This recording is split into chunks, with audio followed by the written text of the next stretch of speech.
Hello नमस्कार, जय हिंद, राधे राधे। आप लोगों का स्वागत है ऑन पढ़ाई में।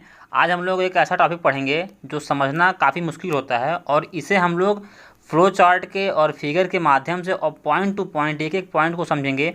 तो आप लोग वीडियो के अंत तक बने रहिएगा और देखते रहिएगा और समझते रहिएगा। तो पहला पॉइंट है, हृदय एक पंपिंग अंग है।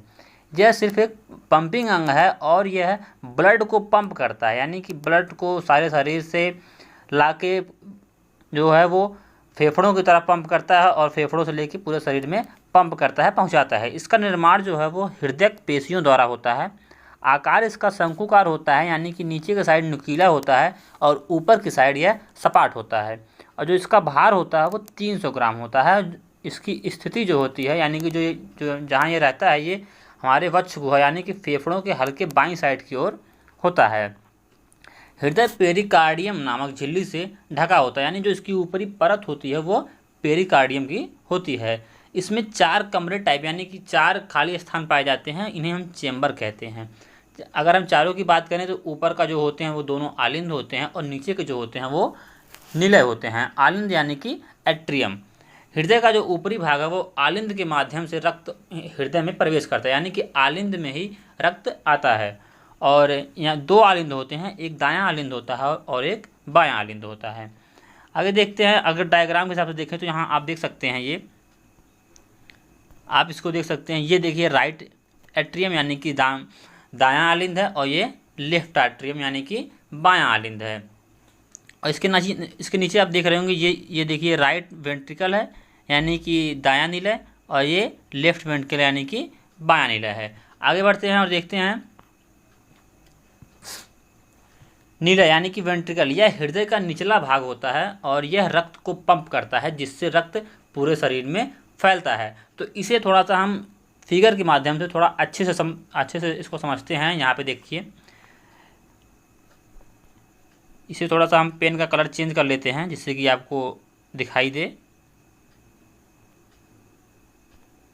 एक सेकंड रुक जाइएगा।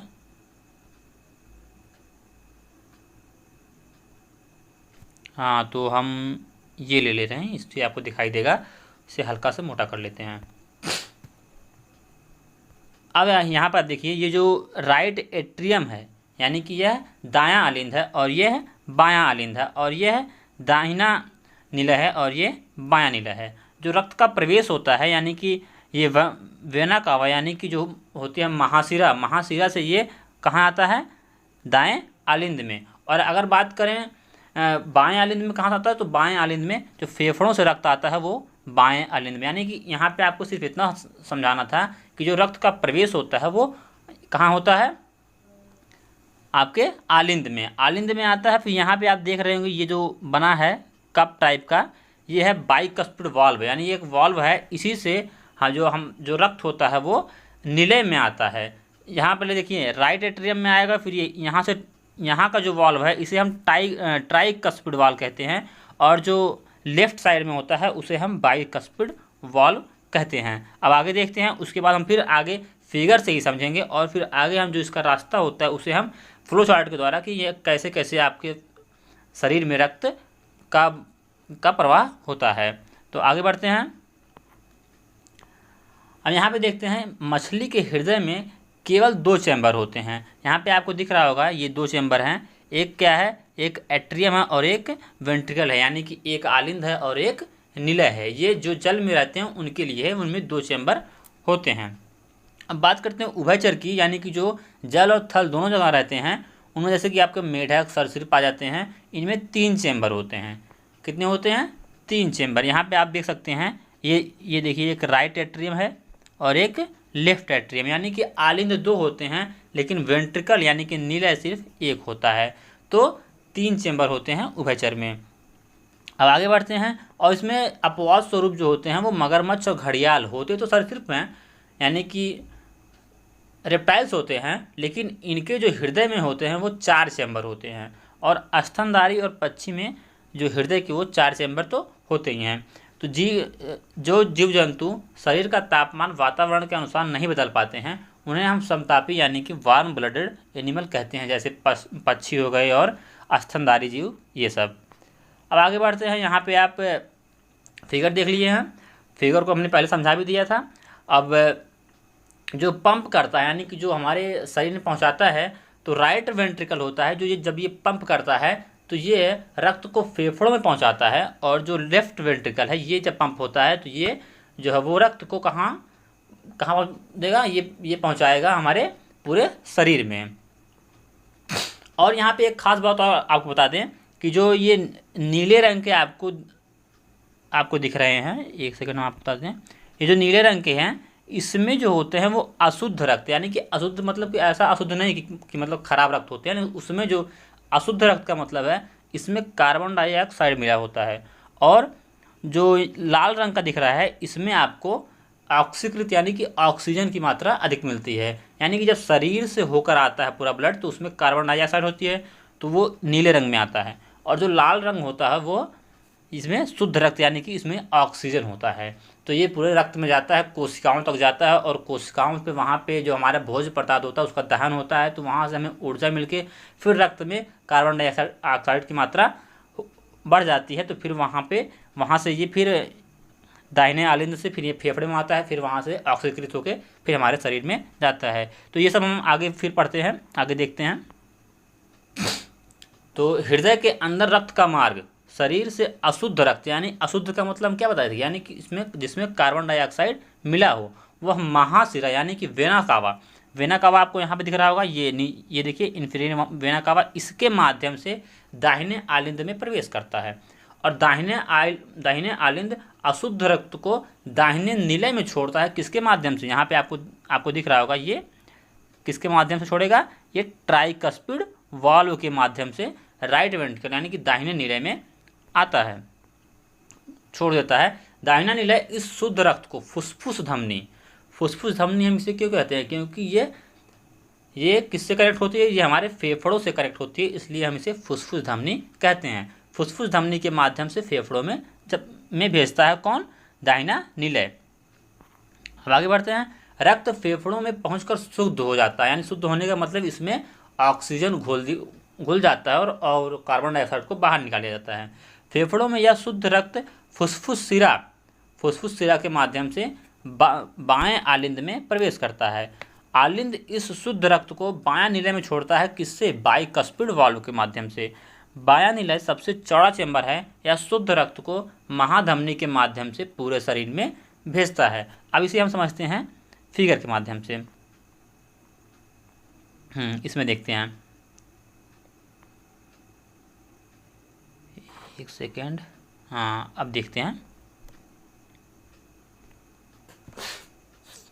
हाँ, हमने भी यहाँ क्या पढ़ा कि जो हमारा रक्त है वो कहाँ से आता है, वेना कावा यानी महाशिरा से आता है, और महाशिरा से जब ये आता है तो ये जाता है कहाँ, हमारे दाहिने आलिंद में। दाहिने आलिंद से फिर ये ट्राइकस्पिड वाल्व के माध्यम से कहाँ आता है, राइट वेंट्रिकल में, और फिर जब ये पंप होता है तो ये पंप के फिर ये जब पंप होने के बाद फिर यहाँ से यानी कि पल्मोनरी आर्टरी से यानी कि यहाँ से फुसफुस धमनी से होकर ये कहाँ जाता है, फेफड़ों में जाता है, और फिर वहाँ से जब ऑक्सीजन को लेके यानी ऑक्सीजन उसमें घुल जाता है, जब वो शुद्ध हो जाता है तो उसके माध्यम से फिर ये कहाँ आता है, पल्मोनरी वेन यानी कि फुसफुस सिरा से होकर ये लेफ्ट एट्रियम यानी कि बाएं आलिंद में आता है। बाएं आलिंद के माध्यम से फिर ये बाइकस्पिड से होते हुए लेफ्ट एट्रियम यानी कि बाएं निलय में आता है।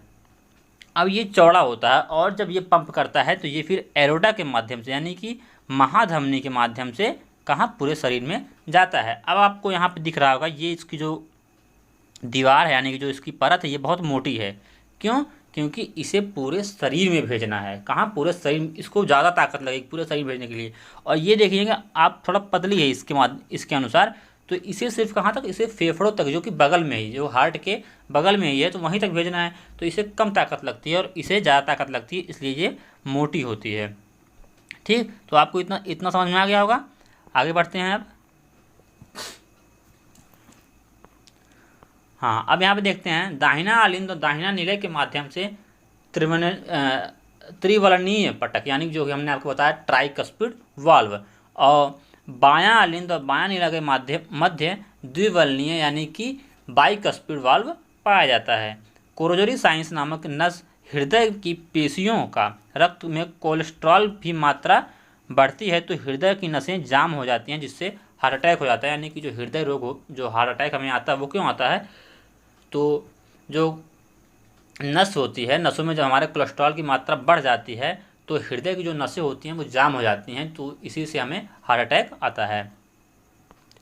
अब इसे फ्लो चार्ट के माध्यम से हम समझते हैं कि हमारे पूरे शरीर में रक्त का जो मार्ग है वो है क्या, वो मतलब कहाँ कहाँ से होकर आता है। तो पूरे शरीर में जो रक्त का मार्ग है वो पहले महाशिरा से दाहिने आलिंद। अब आपको बता दें, महाशिरा में अशुद्ध रक्त यानी कि कार्बन डाइऑक्साइड वाला जो होता है ब्लड वो जाता है, इसीलिए और ये महाशिरा में ही जाता है। लेकिन यहाँ पे एक अपवाद स्वरूप जो फुसफुस शिरा है, फुसफुस शिरा में शुद्ध रक्त जाता है, लेकिन हम इसे फेफड़ा से जुड़े होने के कारण इसे हम फुसफुस शिरा कहते हैं। तो हम रास्ते को इसको देखते हैं। तो पहले हमारा जो स्टार्ट करते हैं हम महाशिरा से कहाँ जाएगा, महाशिरा से आएगा दाहिने आलिंद में, और दाहिने आलिंद के बाद फिर आएगा दाहिने नीले में, दाहिने नीले के बाद फिर फुसफुस धमनी में आएगा, धमनी से फिर जाएगा फेफड़ों में, वहाँ शुद्ध होगा, वहाँ से फिर आएगा फुसफुस शिरा में, फुसफुस शिरा के बाद बायां आलिंद,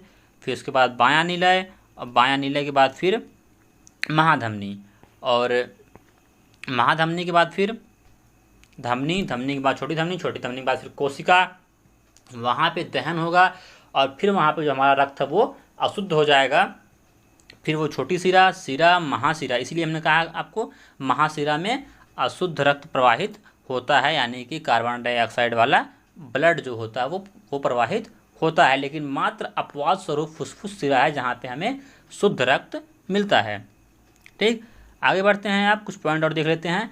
हृदय की धड़कनों को मापने के लिए स्टेथोस्कोप, जो कि आप डॉक्टरों के पास देखे होंगे, जो कान में लगा कर सुनते हैं, और जब वो इसे सुनते हैं तो उसमें क्या आवाज़ आती है, उसमें क्या जो आवाज़ आती है वो होती है love dub love dub love dub, यानी जो पंप करता है, जब उसमें जो वाल्व होता है वो जो पंप करता है, जब ब्लड को ऊपर भेजता है, तो जब पंप करने की जो आवाज़ आती है वो होती है लव डब की आवाज़ आती है। और 1 मिनट में हृदय 72 बार धड़कता है, और जब मानव की स्वास्थ्य जब अच्छा नहीं होता तो वो 150 बार भी मतलब धड़कता है। तो एक बार हृदय से 70 ml रक्त ही अंदर जाता है, और आपको बता दें 70 ml तो जाता है, और 1 मिनट में हमारा जो हार्ट है वो पूरे ब्लड को शुद्ध कर देता है। कैसे, 70 ml जाता है और 1 मिनट में 72 बार धड़कता है। तो यानी अगर हम इसे गुणा करेंगे तो लगभग ये 5000 के करीब आएगा, यानी कि 5000 ml यानी कि 5 लीटर ब्लड ये लगभग 1 मिनट में जो है वो शुद्ध कर देता है, यानी कि पूरा पंप कर देता है। आगे देखते हैं कुछ पॉइंट और। हमारी नाड़ियों की धड़कन गति 1 मिनट में 115 से 125 तक होती है, यानी कि हमारी नाड़ियों की धड़कन गति है वह 115 से 155 तक होती है। हृदय की धड़कन को नियंत्रित करने के लिए पेसमेकर का उपयोग करते हैं। हमारा जब हृदय है उसमें करंट, यानी कि एक करंट चाहिए होगा, क्योंकि हमारा जो हृदय वो पंप करेगा, यानी कि जब पंप करने के लिए हमें एक करंट की आवश्यकता होती है। जो करंट होता है वो पेसमेकर के माध्यम से दिया जाता है। पेसमेकर बाद में लगाया जाता है, इससे पहले इसमें पहले से ही एक होता है जो नेचुरल होता है, जब वो ख़राब हो जाता है तो हम पेसमेकर का तब इसका यूज होता है। यह हृदय के दाहिने आलिंद पर होता है, यानी कि दाहिने साइड या दाहिने आलिंद पर होता है। पहला ट्रांसप्लांट जो होता है, जो हुआ था हृदय का, वो डॉक्टर क्रिश्चियन बर्नार्ड ने किया था। आगे देखते हैं।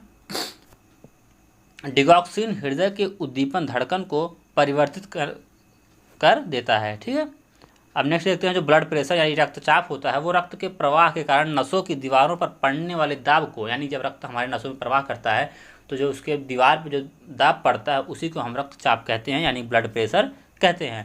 अब आगे देखते हैं सिस्टोलिक और डायस्टोल क्या होता है। तो सिस्टोलिक यानी प्रकुंचन, जब निलय के सिकुड़ने के कारण रक्त हृदय के बाहर आता है, जब पंप होता है तो एक बार सिकुड़ेगा एक बार फैलेगा, एक बार सिकुड़ेगा एक बार फैलेगा।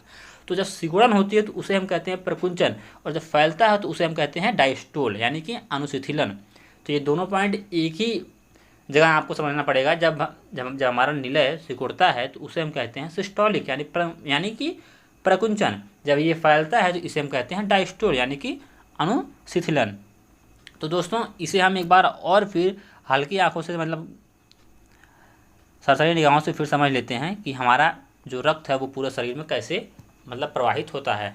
तो महाशिरा, महाशिरा से दाहिना आलिंद, दाहिना आलिंद से दाहिना निलय, फिर उसके बाद फुसफुस धमनी, फेफड़ा, फुसफुस शिरा, बायां आलिंद, बायां निलय, महाधमनी के फिर कोशिका, फिर छोटी धमनी महाधमनी के बाद धमनी, धमनी के बाद छोटी धमनी, छोटी धमनी के बाद कोशिका, कोशिका के बाद फिर आएगा छोटी शिरा, छोटी शिरा के बाद शिरा, फिर महाशिरा, फिर दाहिना आलिंद। ये था पूरा आपका हृदय के बारे में पूरी जानकारी थी।